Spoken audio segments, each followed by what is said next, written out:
This was Oleg Berezuk, and we are moving forward. Let us discuss VR technologies for the treatment of anxiety, PTSD, and depression. Let us invite here a representative of ASPICHI tech company, Mr. Victor Samoilenko. We are still getting ready, and Oleg has already mentioned these technologies in this company, a speech tech company, in his presentation. It is great that there's lots of cooperation happening, and actually, it's one of the tasks of our summit to establish this cooperation. And yeah, another round of applause for Victor. And Victor, the floor is yours. Thank you.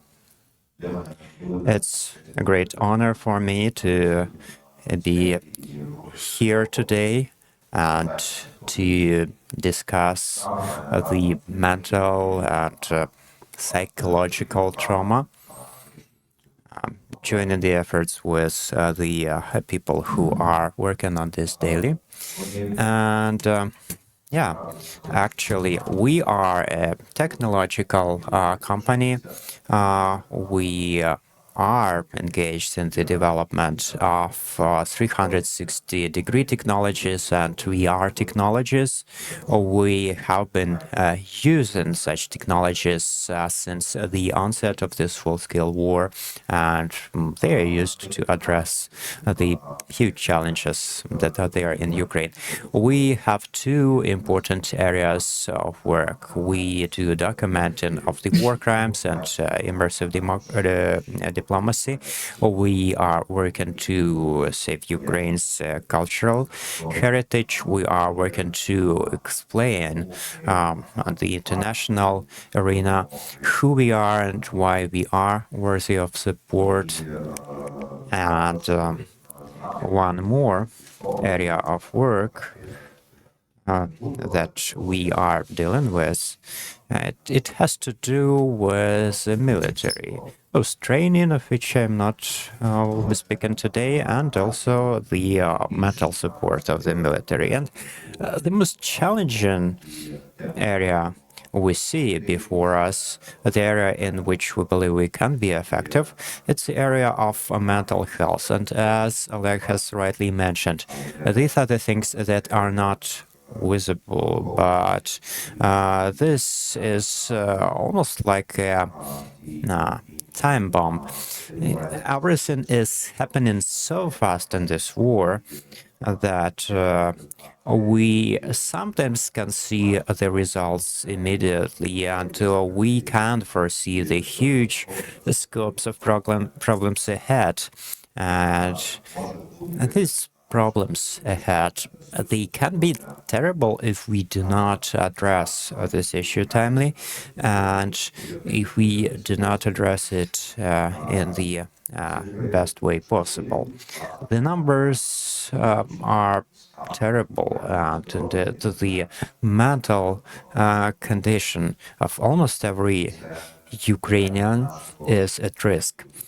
This is the issue of our future, and we are not psychologists, but we do understand that when the needs are so high, there should be the use of some specially developed technological tools to support the professionals in scaling up their services, to support them in the care for huge numbers of people.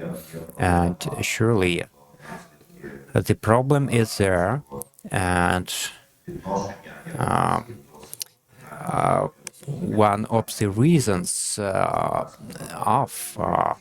the problem before us is the lack of this culture of treating one's mental health properly.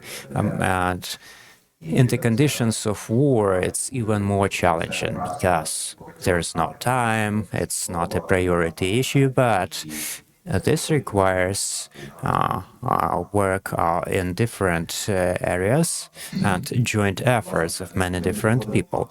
And the technologies can be quite helpful. So this is our approach to psychological rehabilitation. We are providing the tools to relieve workload of psychologists, and this is something that frees some of their efforts for dealing with the trauma itself and reduces the efforts necessary to address the symptoms of the trauma that only complicate the work of psychologists.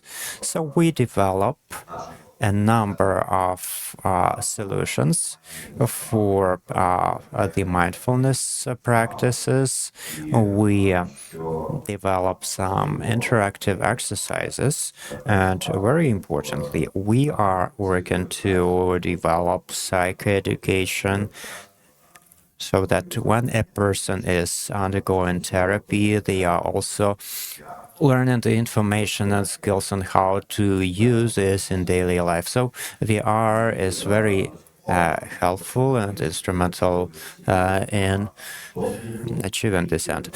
So we are supporting both in the diagnosis and treatment of different conditions. So why does this work? This is surely not something new, and VR as a technology has been researched for about 2 to 3 decades.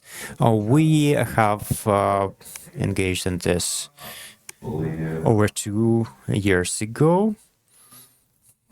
Since the beginning of this full-scale invasion, we have been especially inspired by the American professionals who work with the military in the two important areas, such as the preparation for the military to combat operations, the exposure to potential trauma, but also after the combat operation again, it's a different type of exposure, and it's some unique approach to work with the trauma that the Americans were using. We saw some challenges in what they were using, and we tried to address that. So the first challenge was that they were using some very expensive equipment, very complex methodology that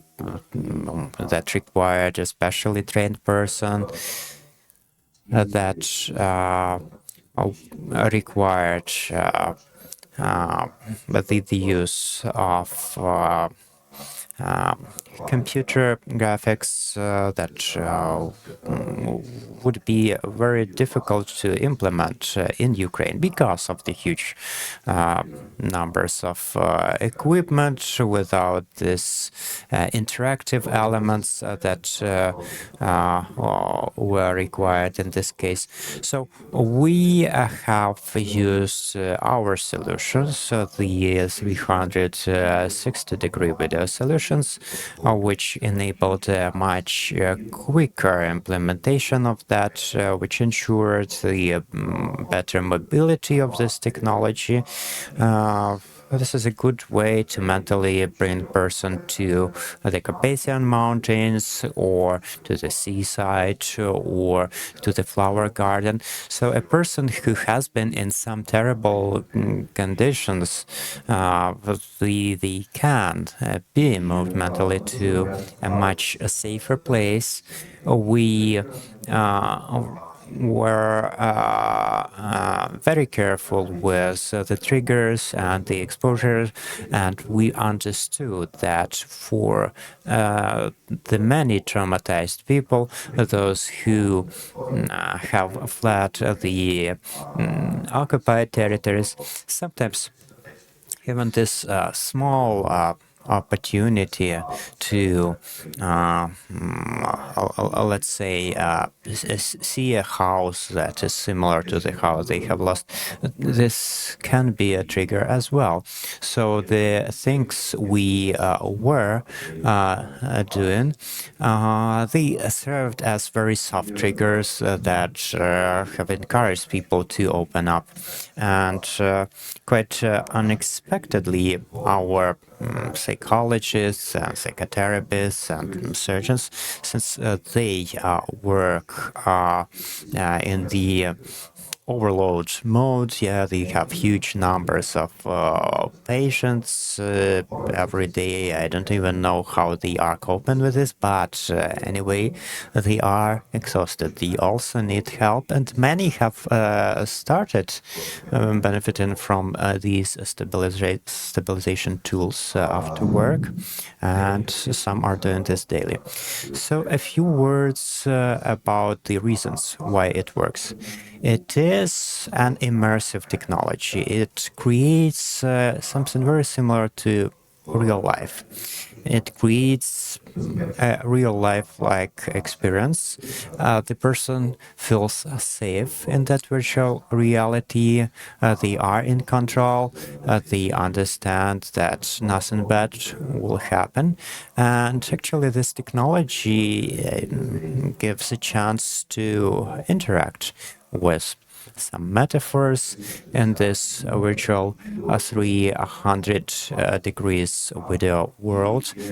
They are able to work with the metaphors, and they are also engaged emotionally. So this mental immersion, this understanding that there is a chance to experience this fully, it creates new opportunities. And here is what we have. We started from very simple things intended to support people in stabilization, such as mindfulness practices, and we proceeded with some exercises supporting basic skills of stress resistance and stress management. So later we proceeded with some symptom-focused exercises. So after the person is stabilized, with support of our psychologist team and based on a number of psychological methodologies and protocols such as CBT or MDR, we are developing exercises that would be both therapeutic and psychoeducational. So, mindfulness is about bringing the person to a place of equilibrium. There are some basic breathing exercises and the development of mind and body alignment, being attentive to oneself, changing the focus, which is helpful, and distracting a person from the current stress they may be experiencing. So there is this basic CBT technique that helps person to stop, to resume calm breathing, and to plan their subsequent steps, subsequent actions. That's an interactive exercise that gives a person a skill of processing negative thoughts. We have lots of work before us, and we have huge plans. We have to develop a system for exercises supporting the care for patients with PTSD, memory challenges, negative thoughts and flashbacks, the reduction of cognitive abilities, sleep challenges, tunnel thinking, and one special feature of VR and the photorealistic approach is the possibility to compensate for the temporary reduction of imagination. So we give the person the chance to see the things that are good for them to imagine. We give the person a chance to better manage their pain, and also we are having this as additional tool to support medical care. So we are very proud of the fact that our tools are in use.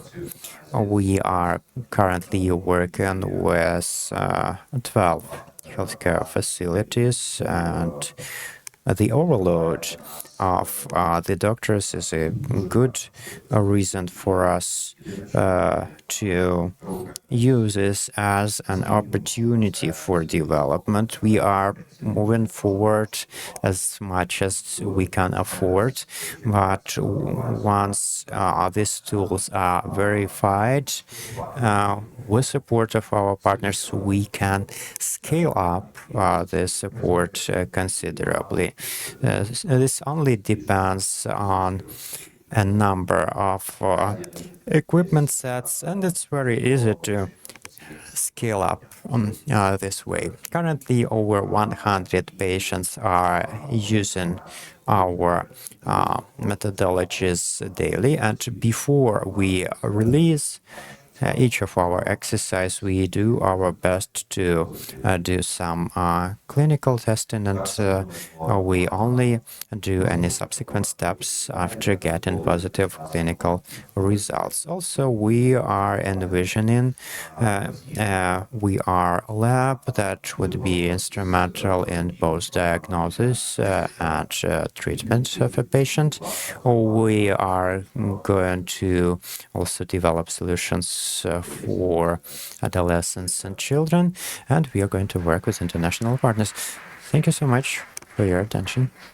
This was Victor Samoilenko. Thank you so much. We are so grateful to your team. As far as I can understand, Victor is not here anymore. So you don't want to answer questions, am I correct? So we will have this opportunity. Yeah, we will have some more time for communication, for exchanging contracts. Thank you for being with us.